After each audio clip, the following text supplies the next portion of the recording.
don't listen to the naysayers. Because there's always people out there that will tell you that you will not be able to do that, forget it, it's a stupid dream that you have, or a crazy vision and those. Don't listen to the naysayers. I think that the number one thing is you have to have a very clear vision, a very clear goal of where you want to go. Because only then you will get there. You can have the best airplane or the best ship in the world, but if the captain doesn't know where to go, he will just drift around. If the pilot does not know where to go, he will just drift around with his plane. So I think the key thing is that we know where we're going and that you're very passionate about that. You see it always in front of you, the goal. The other thing that's important is that you got to shoot for the top. You got to go and really have big goals and think big, because then you're going to get big. Then you're going to go and achieve big things. That is the most important thing. We don't achieve big things by accident. So shoot for the top, shoot for the sky. The other thing is that you got to work your butt off.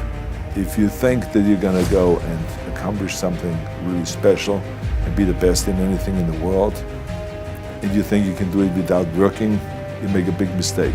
Because no matter what I did, if it was in bodybuilding or in acting, it always took a lot of work.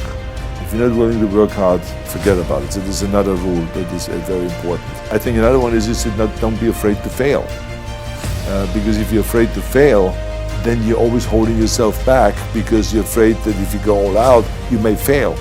Well, in weightlifting, we learned that very quickly. The only way you could break a record is if you're willing to fail. That's when you put on more weight, you try it, sometimes you will not be able to lift it, which has happened to me many times, but eventually, when you train hard enough, you will lift it. So don't be afraid to fail. I mean, how far can you fall?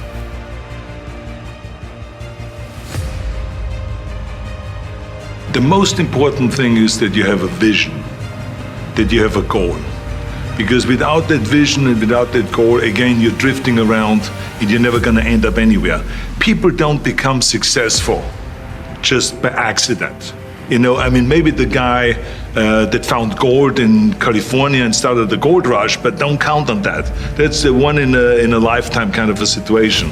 So you got to really have a specific goal. And to me, to have that vision that I want to be Mr. Universe, that I want to be the greatest bodybuilder of all time, that was a great vision, and that specifically to look like Reg Park and to be up there on that stage and to lift the trophy overhead and to win the championship over and over and over again. So that was a great goal. You have to have a goal. Now, it doesn't have to be that specific goal, but it has to have some goal. This is why I always recommend to people, sit down, take your time, and start thinking about, why do you want to work out?